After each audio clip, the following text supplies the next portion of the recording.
Selamat pagi Bu. Saya mohon izin dalam pemenuhan tugas calon guru penggerak saya akan melakukan penindasan tentang budaya positif di SDN 4 Samborejo yang telah saya lakukan. Ini surat izinnya Bu.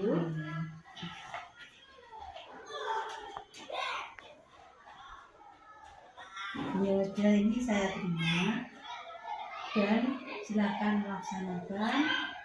Saya beri izin untuk nanti bisa diindaskan di SDN 4 Samborejo.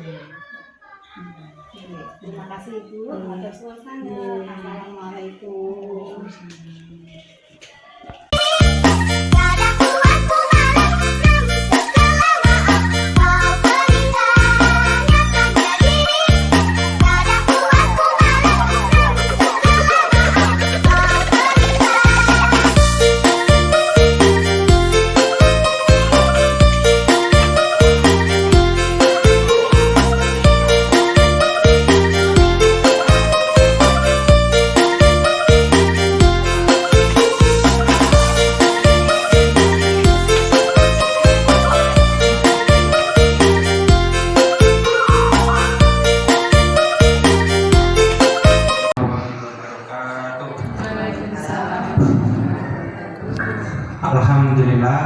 Alhamdulillahirabbil alamin wassalatu wassalamu ala asyrofil anbiya'i wal mursalin sayyidina wa maulana Muhammadin wa ala alihi wa sahbihi wasallim ajma'in amma ba'du. Yang saya hormati Bu Wijayanti selaku Kepala Sekolah SDN 4 Samborejo dan rekan-rekan guru di SDN 4 Samborejo. Pertama-tama marilah kita panjatkan puji syukur kehadirat Allah Subhanahu wa taala karena dengan limpahan rahmat, taufik serta hidayahnya kita dapat berkumpul di pagi hari ini dalam acara pengimplementasian budaya positif yang akan disampaikan oleh Bu Istian. Dalam kesempatan kali ini nanti Bu Istian akan menyampaikan bagaimana pengimplementasian budaya positif di SDN 4 Samborejo. Untuk acara selanjutnya, mari kita buka acara pagi hari ini dengan bacaan Bismillah bersama-sama. Bismillahirrahmanirrahim. Untuk acara selanjutnya, sambutan kepala sekolah kepada Bu Wijayanti SPDSD, tempat dan waktu saya persilakan.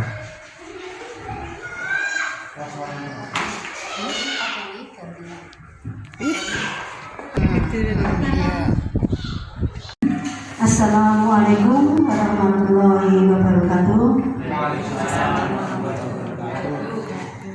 Pertama-tama marilah kita menjadikan puji syukur kehadirat Allah Subhanahu wa taala karena pada kesempatan hari ini kita masih diberikan kesehatan dan kenikmatan sehingga kita bisa melaksanakan pertemuan pada hari ini.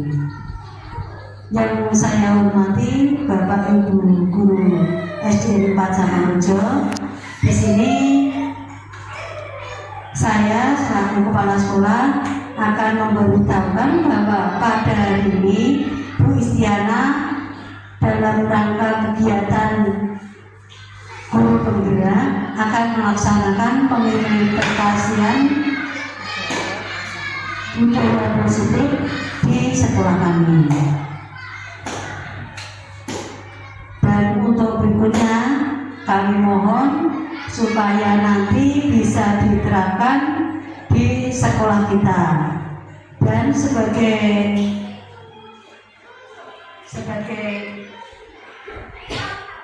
contoh ataupun sebagai pendorong motivasi bagi bapak ibu guru yang lainnya. Saya doakan semoga bapak ibu guru yang lain bisa masuk atau bisa ikut dalam guru penggerak dan nanti bisa diimbaskan kepada warga di sekolah kita, khususnya kepada anak-anak. Saya kira sampai dari saya cukup sampai di sini. Akhir kata, wassalamualaikum warahmatullahi wabarakatuh. Tes.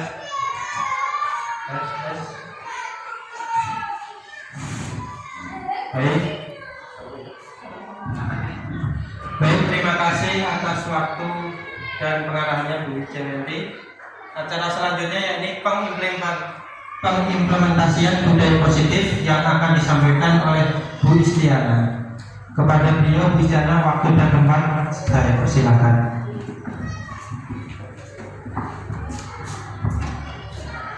Assalamualaikum warahmatullahi wabarakatuh.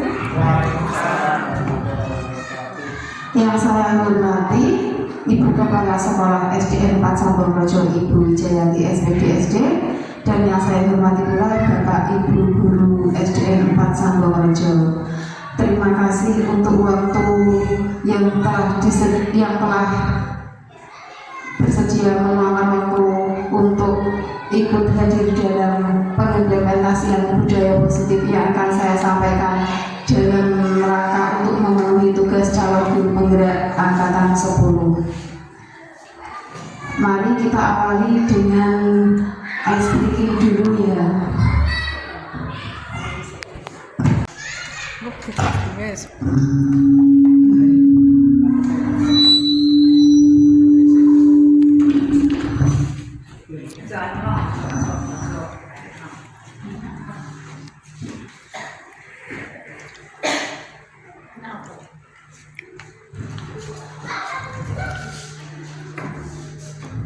Baik Bapak Ibu, mari kita awali dengan ice breaking dulu ya. Mohon Bapak Ibu untuk berdiri sebentar untuk kita ice breaking. Kita nyanyi sama-sama ya.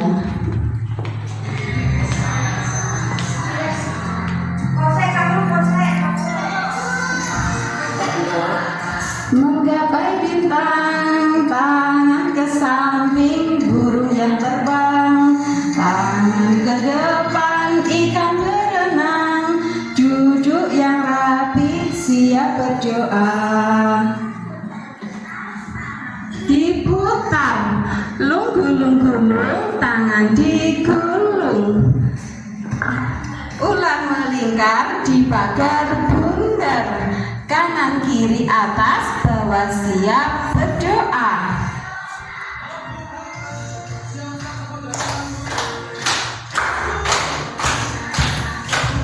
Tepuk jari 2, tepuk jari 3, tepuk jari 4, tepuk jari 5, berbunyi semua 1, 2, 3, siap berdoa.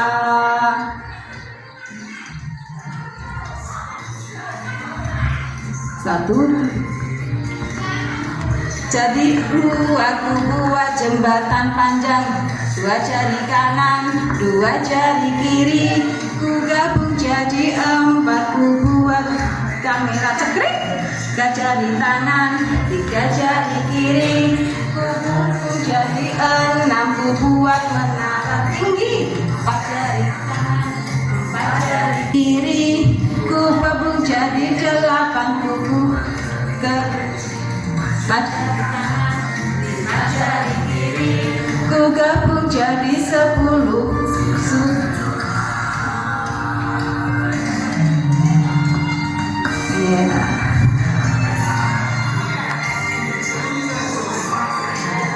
Terima kasih Bapak Ibu, mohon duduk kembalinya, yaitu penyebaran pemahaman pengalaman budaya positif yang akan diterapkan di SDN 4 Samborejo. Menurut filosofi Ki Hajar Dewantara, pendidikan itu benar, anak-anak itu seperti seorang tanaman, kita bercocok tanam. Jadi anak-anak tanaman, bibitnya seperti bibit, nah kita petaninya, kita yang mengolah anak-anak bagaimana supaya menjadi bibit unggul. Jika bibitnya tadi, meskipun bibitnya itu bukan bibit unggul, tapi kita mengolahnya dengan baik, maka insya Allah anak-anak nanti bisa berhasil. Itulah filosofi Ki Hajar Dewantara tentang pendidikan. Tujuan pendidikan untuk Ki Hajar Dewantara yaitu menuntun segala yang ada pada anak agar mereka dapat mencapai keselamatan dan kebahagiaan yang setinggi-tingginya, baik sebagai manusia maupun sebagai anggota masyarakat. Nah, sekarang apa itu budaya positif? Budaya positif yaitu nilai dan kebiasaan di sekolah yang berpihak kepada peserta didik agar mereka dapat membentuk menjadi pribadi yang kritis, penuh berhormat dan tanggung jawab sesuai dengan profil pelajar Pancasila.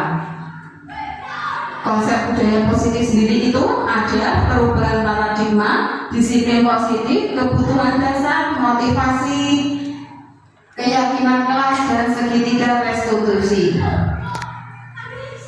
Nah, sekarang apa itu disiplin positif? Disiplin positif itu cara penerapan disiplin yang bertujuan untuk menumbuhkan kesadaran serta memberdayakan anak untuk melakukan sesuatu tanpa ancaman atau hukuman.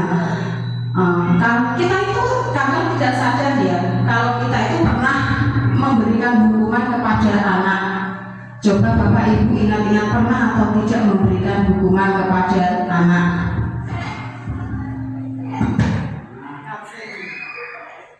Kita itu pernah memberikan hukuman kepada anak? Pernah. Contohnya apa, Pak?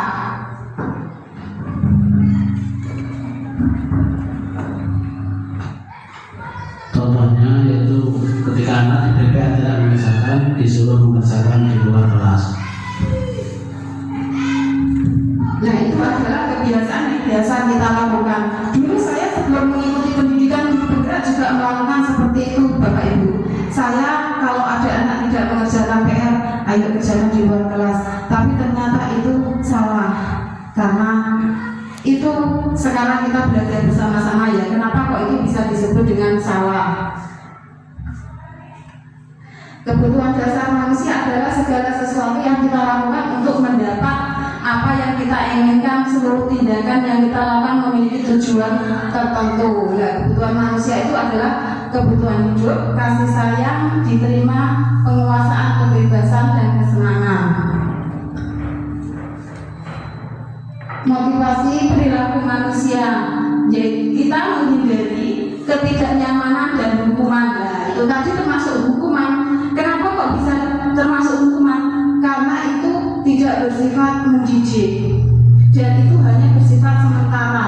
Kalau dalam bahasa anak-anaknya begini, ada udah sesuatu gak dikon garap PR yang udah dicoba, gampang, gak usah garap. Nah, itu hanya bersifat sementara. Saat itu juga mereka kapok, tapi besoknya lagi masih diulangi lagi. Nah, mendapatkan imbalan kadang juga kita salah dengan kita memberikan imbalan. Siapa yang mengerjakan PR nanti bukis jajan, bukis beri jajan, itu juga salah karena itu bersifat sementara. Nah, di sini kita harus menghargai, harus menumbuhkan rasa supaya menghargai nilai nilai kebajikan dari diri sendiri. Jadi kita itu di sini bertugas untuk menumbuhkan rasa percaya diri, rasa nilai-nilai menghargai. Oh, inilah tanggung jawab saya. Oh, saya tidak boleh melanggar aturan karena hanya diiming-iming dengan imbalan atau hukuman. Nah, sebelum kita melakukan kebajikan itu tadi, itu ada di segitiga restitusi. Lah, kita melakukan keyakinan kelas dulu. Nah, kan ini adalah hukuman dan penghargaan.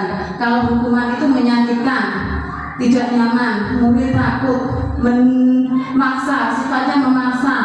Terus kadang kalau sudah dia dihukum, tahu akan dihukum, dia akan menyembunyikan kesalahan, dia akan berbohong. Dia lebih memilih berbohong supaya menghindari hukuman. Kalau penghargaan itu sendiri itu tidak efektif karena itu akan merusak lingkungan. Nah, itu anak itu akan menjadi iri sama temannya kalau kita memberikan penghargaan. Teman saya kok diberi hadiah itu ya sama guru ya, kok saya tidak ya, padahal saya mengerjakan PR. Itu penghargaan itu akan menimbulkan rasa iri kepada sesama teman dan itu akan berdampak buruk sekali. Terus sekarang konsep disiplin dengan identitas gagal, yaitu konsekuensi dan restitusi. Kita harus menanamkan anak setiap perbuatannya itu ada konsekuensinya.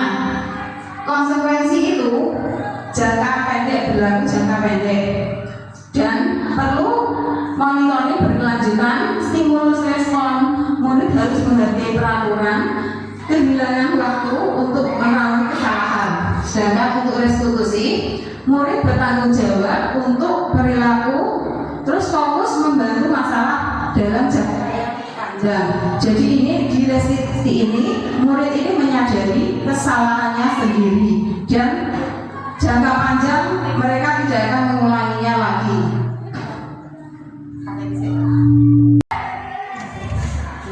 Di sini ada contoh, kita lihat coba.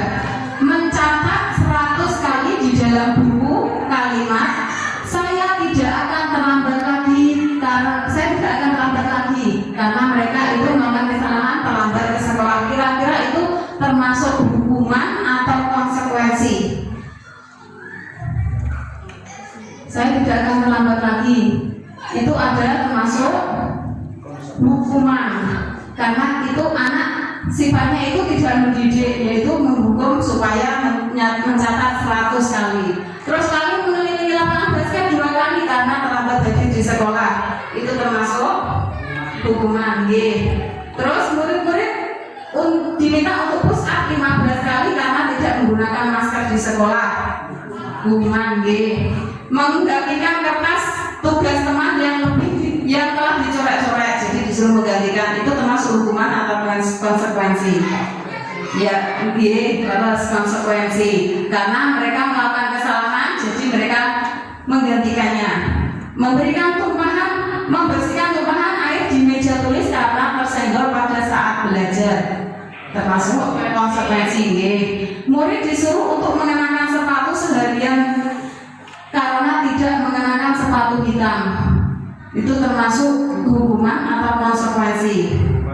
Hukuman. Lari mengelilingi lapangan basket 2 kali karena terlambat 10 menit untuk pelajaran PJOK, termasuk hukuman atau konsekuensi? Kalau untuk PJOK sendiri, karena kan pelajaran PJOK itu pemanasannya kan butuh fisik. Nah, untuk lari itu bukan termasuk hukuman, tapi termasuk konsekuensi. Nah, itu kan diberi konsekuensi, jadi sekalian pemanasan. Jadi lari itu termasuk konsekuensi.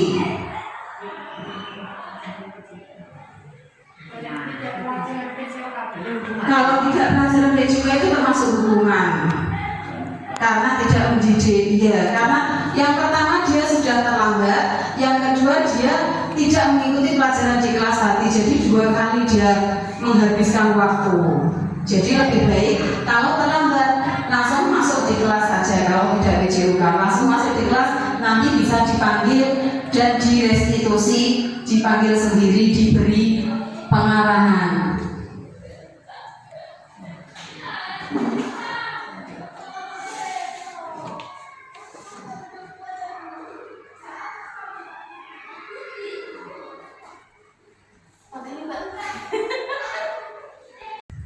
Baik Bapak Ibu, ini ada konsep disiplin pendekatan restitusi. Di sini pengertian restitusi yaitu restitusi proses menciptakan kondisi bagi murid untuk memperbaiki kesalahan mereka sehingga mereka bisa kembali pada kelompok mereka dengan karakter yang lebih kuat. Ciri-cirinya yaitu bukan menebus kesalahan namun belajar dari kesalahan, terus memperbaiki hubungan, tawaran bukan paksaan, menuntut anak melihat ke dalam diri, mencari kebutuhan dasar yang mendasari tindakan, fokus pada karakter dan tindakan, menguatkan dan fokus pada solusi. Jadi kita memberikan solusi pada restitusi ini, kita memberikan solusi. Misalkan anak tadi tidak mengerjakan PR, nah kita tidak memberikan hukuman dengan menyuruh mereka keluar kelas, tapi kita memberikan solusi bagaimana caranya supaya besok mereka tidak mengulangi kesalahan lagi. Ini perbedaan antara hukuman, konsekuensi, dan restitusi. Kalau hukuman itu guru menghukum siswa tersebut latih mengelilingi lapangan sekolah sebanyak 3 kali. Terus guru marah dan murid menjadi takut, akhirnya tidak konsentrasi belajar. Sedangkan kalau konsekuensi, guru memberikan konsekuensi untuk mengerjakan PR-nya saat istirahat atau dikerjakan sebanyak 3 kali lipat. Nah, itu konsekuensi. Itu bukan termasuk hukuman meskipun mengerjakan 3 kali lipat ya, karena di situ dengan anak menulis 3 kali lipat, dia akan lebih paham dengan PR tersebut. Jadi dirasa itu anak bisa lebih mengerti. Terus guru tegas dan siswa menghormati peraturan. Sedangkan kalau restitusi, guru menanyakan keyakinan kelas dirinya dan membantu siswa menyadari masalahnya. Jadi mereka didorong sama gurunya, kamu keyakinan kelas apa yang sudah kamu langgar. Nah, mereka didorong supaya tahu, ternyata saya tidak mengerjakan PR. Nah, mengerjakan PR itu termasuk kesalahan, termasuk melanggar keyakinan kelas yang apa? Oh, disiplin. Saya tidak disiplin dalam mengerjakan tugas. Nah, mereka itu didorong supaya dia tahu apa kesalahannya. Terus guru terbuka dan siswa menghormati dirinya dan orang lain. Ini 5 posisi kontrol kita sebagai restitusi, yaitu penghukum, pembuat rasa bersalah, teman, pemantau, atau manajer. Nah, kita biasanya, termasuk saya juga seperti itu. Dulu itu saya sebagai penghukum, pembuat rasa bersalah. Terus saya teman, saya kira itu kalau saya menjadi teman, saya bisa merubah mereka. Ternyata tidak. Kadang mereka itu kalau anak-anak itu kadang malah udah aku temannya terus akhirnya malah meremehkan kalau kita menjadi temannya. Terus pemantau dan manajer. Ini contoh penghukum. Penghukum itu patuhi aturan sekolah lalu berdiri di depan kelas. Nah, seperti itu contohnya. Kalau pembuat rasa bersalah, berapa kali bu guru harus memberitahu kamu? Bu guru kecewa sama kamu. Nah, itu pemberi rasa bersalah. Jadi anak itu, aduh, bu guru kok kecewa ya. Nah, itu pemberi rasa bersalah. Terus sedangkan teman, ayolah, nah mengajak, ayolah, tolong kerjakan ya, tolong bantu ibu ya. Nah, itu sebagai teman. Kalau pemantau, kamu sudah melanggar apa peraturan dan konsekuensinya. Sedangkan kalau manajer, apa kamu tahu kesalahanmu? Kira-kira bagaimana kamu akan memperbaiki kesalahan ini? Jadi anak-anak itu didorong supaya mereka itu berpikir bagaimana cara memperbaiki kesalahan. Nah, ini posisi kontrol. Apakah aku? Saya kecewa sekali dengan kamu. Nah, ini tadi masuk posisi kontrol apa? Posisi kontrol penghukum, pembuat rasa bersalah, teman, pemantau, atau manajer? Pembuat rasa bersalah. Yes, betul. Terus ini kamu tidak pernah belajar, pernah melakukannya. Ini termasuk posisi kontrol apa tadi? Merasa bersalah, Penghukum, pemantau, itu termasuk penghukum. Terus apa rencanamu untuk menyelesaikan masalah ini?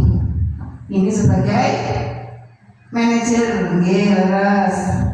Terus ayolah lakukan demi Bapak Ibu. Nah, ini teman, leres, teman. Kamu tidak pernah mendapat nilai jika tidak mengerjakan tugas. Ini posisi sebagai pemantau. Terus keyakinan kelas. Mengapa keyakinan kelas? Mengapa bukan peraturan kelas?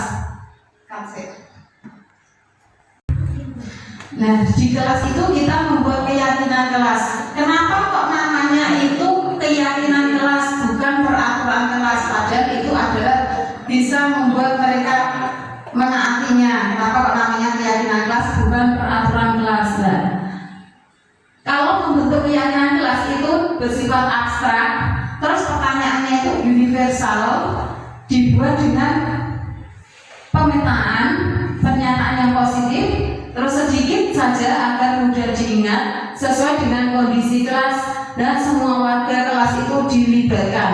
Kalau peraturan kelas tadi itu biasanya itu hanya gurunya saja yang membuat, dan kata-katanya itu panjang, jadi anak itu susah untuk mengingatnya. Nah, ini contoh untuk membuat keyakinan kelas. Contoh keyakinan kelas yang pertama, beriman dan bertakwa, bertanggung jawab, disiplin. Nah, itu anak bisa menjabarkan sendiri. Bertanggung jawab itu dalam hal apa? Misalkan contohnya melihat temannya. Disiplin apa contohnya? Misalkan tadi datang tepat waktu, mengerjakan tugas. Terus tanggung jawab tadi apa? Misalkan ada PR, dia benar-benar bertanggung jawab selesai mengerjakan tepat waktu. Terus sopan santun dalam artian juga mereka bisa menjabarkan sendiri. Sopan santun, budayakan salim sama bapak ibu guru sebelum berangkat sama saat pulang. Terus menggunakan, kalau dari kita orang Jawa menggunakan bahasa Jawa unggah-ungguhnya itu saling menghormati. Saling menghormati itu bisa mereka mendeskripsikannya sangat banyak sekali. Jadi kalau dalam keyakinan kelas cukup ditulis saling menghormati. Terus bersikap jujur. Ini segitiga restitusi.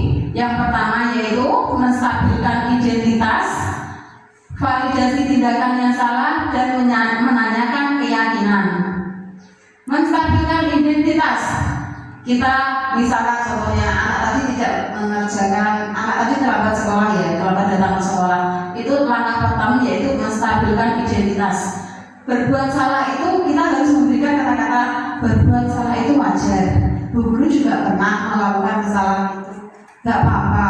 Yang penting besok jangan diulangi lagi. Kita di sini tidak mencari tahu siapa yang salah. Kita di sini mencari solusi supaya kamu tidak mengulangi kesalahan lagi. Nah, itu adalah menstabilkan identitas. Terus validasi tindakan yang salah. Yang kedua, langkah kedua, validasi tindakan yang salah. Coba cerita sama bu guru, kenapa kamu kok bisa datang terlambat. Coba cerita sama bu guru, kenapa kamu tidak mengerjakan PR.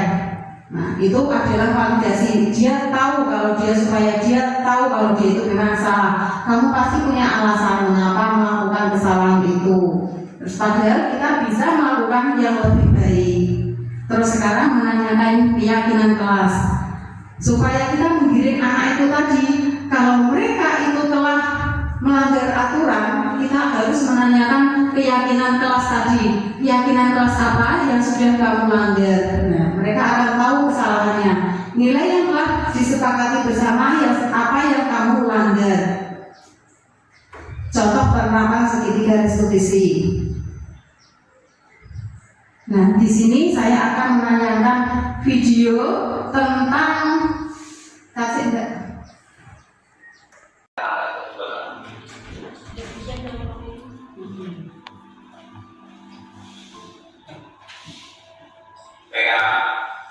Buka halaman 123.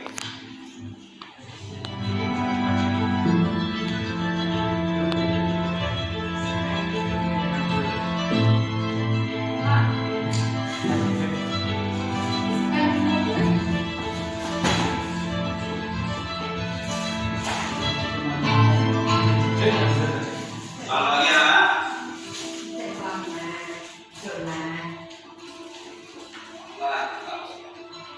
Apa? Apa rasanya kabar? Sekarang anda akan seperti mana?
Nah itu tadi Bapak Ibu, itu adalah cuplikan video yang anak datang terlambat sekolah. Setiap hari datang terlambat, padahal dia mempunyai alasan yang baik, yaitu membantu orang tua. Nah itu gurunya tadi bersifat sebagai penghukum tanpa mengetahui alasannya. Adakah segitiga restitusi dulu, jadi langsung memvonis anak tersebut untuk dihukum. Nah sekarang juga Bapak Ibu ada atau tidak di sini yang pernah dihukum sewaktu mengalami pendidikan di SD, SMP maupun SMA atau bahkan kuliah? Ada yang mengalami kejadian dihukum? Ada, iya. Monggo Ibu.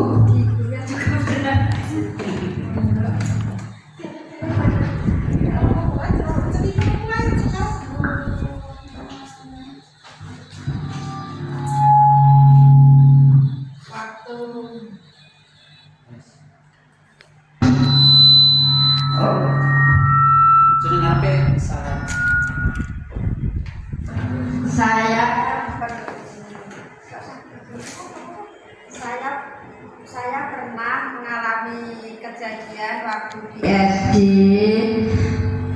mendapatkan hukuman dari guru agama.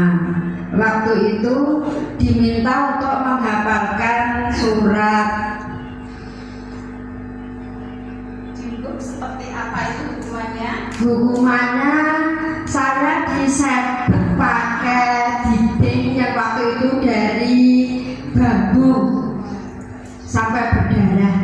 Tapi waktu itu semua nggak takut karena hukuman itu membuat saya menjadi hafal dengan menghafal surat pendek tersebut. Tapi saat dihukum itu perasaan jenengan bagaimana? Sakit? Perasaannya takut melihat Pak Guru itu takut. Pak Guru masuk ke kelas itu saya sudah ketakutan.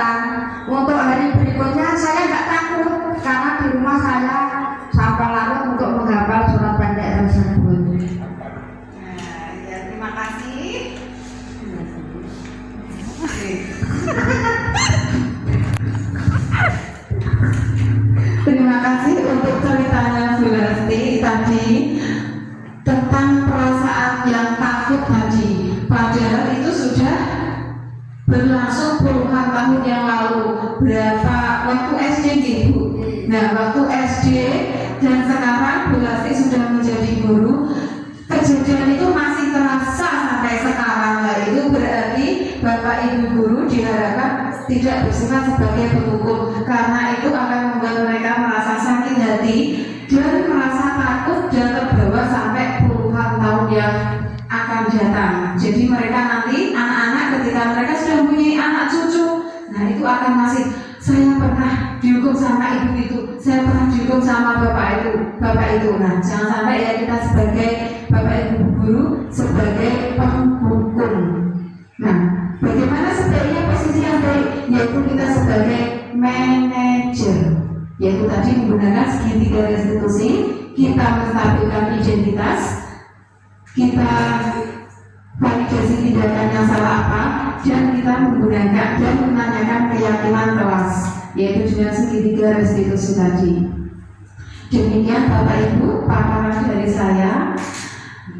Bila ada salah, mohon dimaafkan, manusia banyak yang salah, hanya kesempurnaan hanya milik Allah.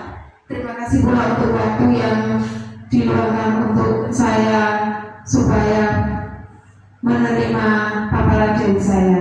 Terima kasih. Wabillahi taufiq wal hidayah. Wassalamualaikum warahmatullahi wabarakatuh. Waalaikumsalam warahmatullahi wabarakatuh. Ladies and gentlemen, please welcome Evita Tamba. Yes.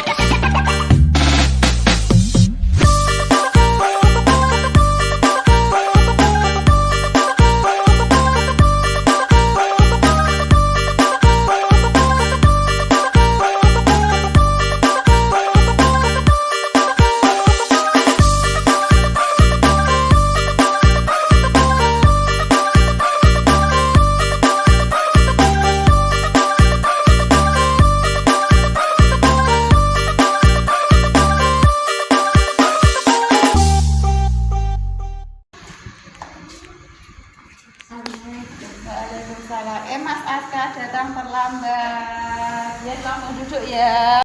Selamat pagi Mas Aska. Pagi. Ya, sudah sarapan? Sudah.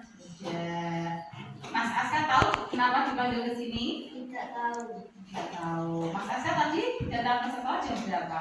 Jam 8. Mas Aska tahu maksudnya jam berapa? Jam 7 ya. Kalau Mas Aska berangkatnya jam 8 padahal masuknya jam 7, itu berarti Mas Aska tepat waktu tidak? Iya. Kalau datang terlambat ke sekolah berarti itu baik atau tidak? Tidak. Iya. Ya nggak apa-apa. Setiap manusia itu pernah melakukan kesalahan. Itu juga pernah datang ke sekolah terlambat. Di sini kita tidak mencari tahu siapa yang salah, tapi kita mencari tahu permasalahannya itu supaya Mas Aska tidak datang terlambat ke sekolah lagi. Kita di sini mencari solusinya. Nah, sekarang coba cerita sama Bu Is, kenapa kok bisa Mas Aska datang terlambat ke sekolah? Kesiangan. Kenapa kok bisa kesiangan? Kalau tidur terlalu malam berarti Mas Aska tidurnya jam berapa? Jam 10. Nah, selama jam 10 itu tadi sampai jam 10 Mas Aska ngapain aja? Main HP. Oh, berarti Mas Aska tidurnya jam 10 karena mainan HP. Itu termasuk perbuatan baik atau tidak? Tidak, ya, karena mainan HP tadi makanya Mas Aska bangunnya kesiangan, begitu ya. Aska masih ingat tidak keyakinan kelas yang pernah kita sepakati dulu? Keyakinan kelas apa yang sudah Mas Aska langgar? Disiplin. Kira-kira disiplin itu penting tidak? Penting. Disiplin itu harus kita terapkan supaya kita tidak terlambat lagi datang ke sekolah. Nah, supaya bisa disiplin dan tidak melanggar keyakinan kelas lagi, apa yang bisa Mas Aska lakukan? Ya, Mas Aska mau tidur di awal ya. Kalau bangunnya tidak kesiangan lagi, berarti apa yang akan dilakukan? Memasang alarm ya. Tadi Mas Aska bilang mau tidur lebih awal dan tidak terlalu malam.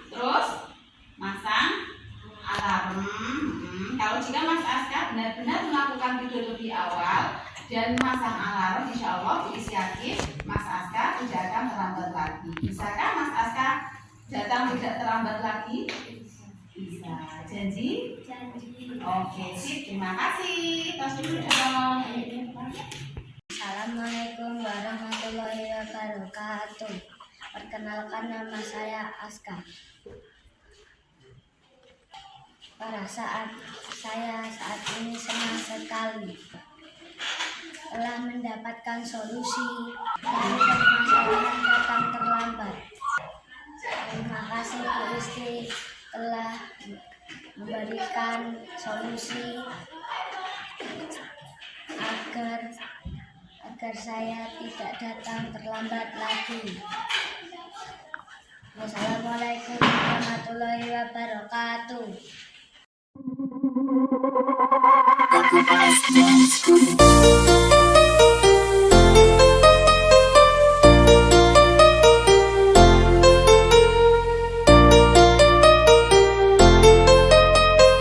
Indra Tamba Remix.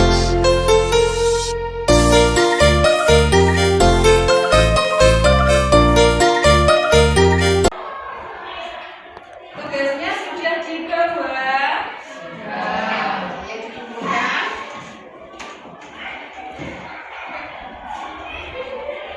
Ya, taruh sini. Jatuh. Ada yang tidak mengumpulkan? Siapa?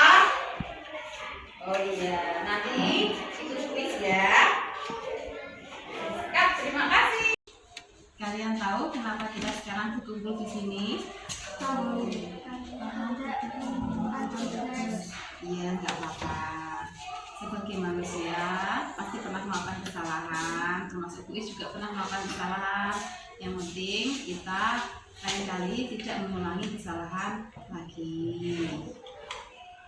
Kita di sini tidak mencari tahu siapa yang salah dan siapa yang benar, tapi kita di sini mencari solusi supaya tidak terjadi kesalahan kalian seperti ini dan masalah kalian bisa diatasi. Coba sekarang ceritakan sama Bu Is apa masalah kalian, kenapa kalian sampai melakukan kesalahan itu. Iya. Saya pengen datang Bu, tapi main belum datang. Lupa. Ya nggak apa-apa, sebagai manusia kita pernah melakukan kesalahan dan semoga kita kedepannya tidak melakukan kesalahan lagi. Kalau yang namanya tugas kelompok itu harus kompak. Kalau cuma datang salah satu saja, yang lain itu tidak datang, maka tidak bisa. Jadi harus satu bekerja, satunya juga nggak bisa santai-santai, harus kompak. Keyakinan kelas apa yang sudah kalian langgar? Tahu ya, lain kali kalau ada tugas kelompok yang sudah datang, yang juga harus datang ya. Jangan yang bekerja temannya terus yang lain santai-santai. Jadi harus kompak. Iya, Bu Is minta maaf. Maafkan.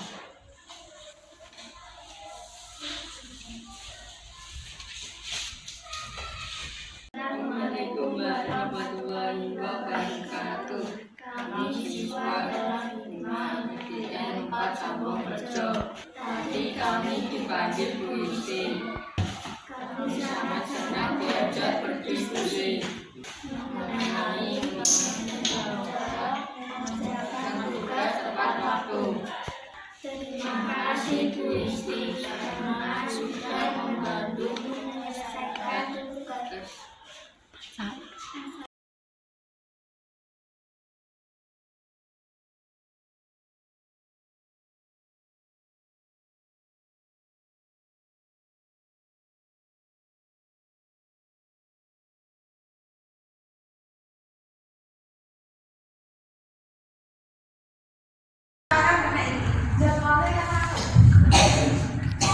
Terima kasih Bu Istiana atas paparannya mengenai implementasi budaya positif di sekolah.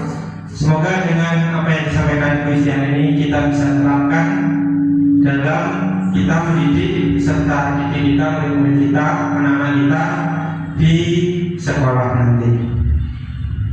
Baik, untuk acara selanjutnya yakni pesan dan kesan. Semoga Bapak Ibu bisa menyampaikan pesan dan kesan terhadap apa yang telah disampaikan oleh Bu Istiana tersebut. Waktu dan tempat saya berikan sepenuhnya untuk bertanya. Baik.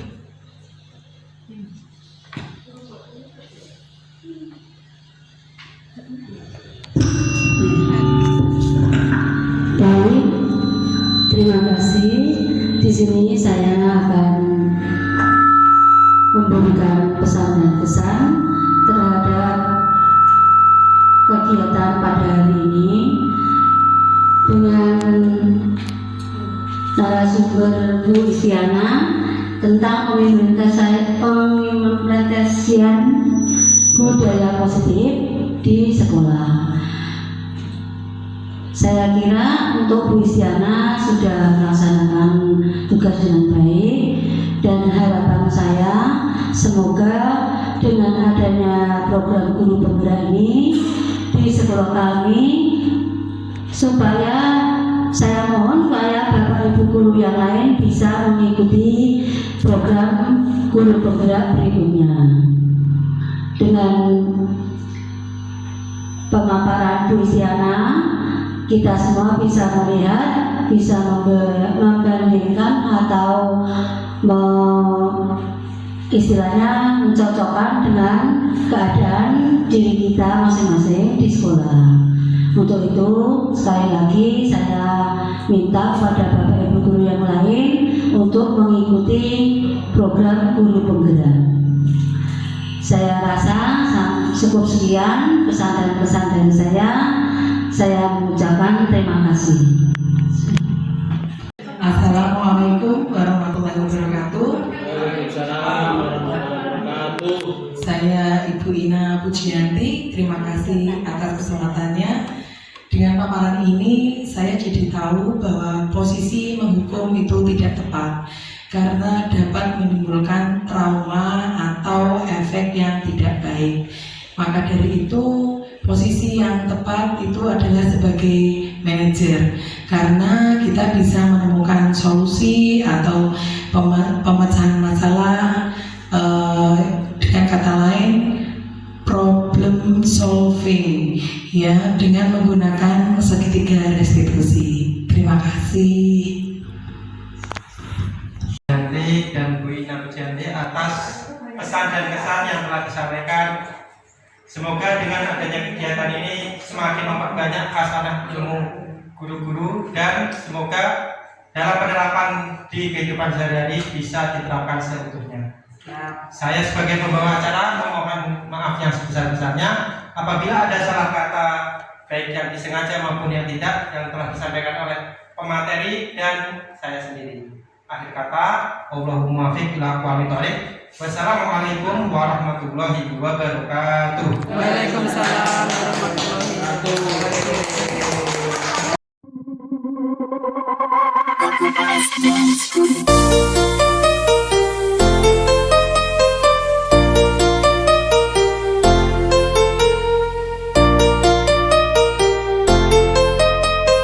Indra Tamba Remix.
gentlemen, please welcome Edi Pratamba. Yes.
Ladies and gentlemen, please welcome Edi Pratamba. Yes.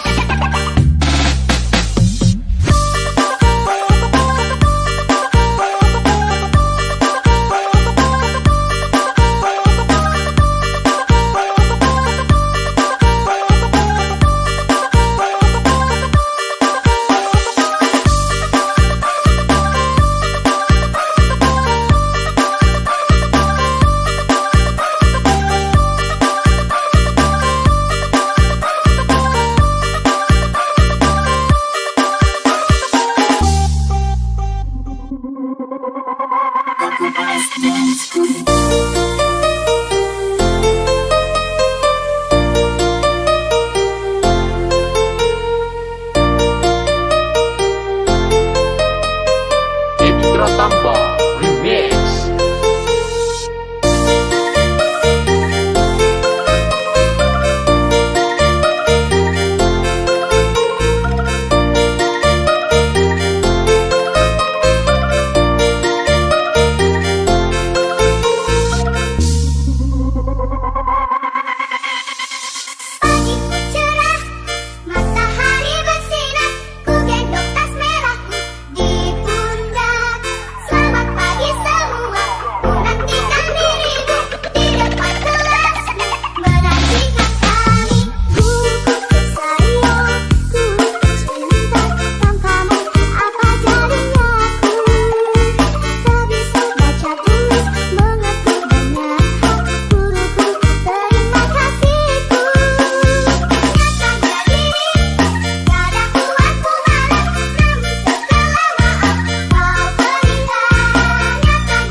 Ladies and gentlemen, please welcome Edi Pratamba. Yes.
Welcome in Pratamba.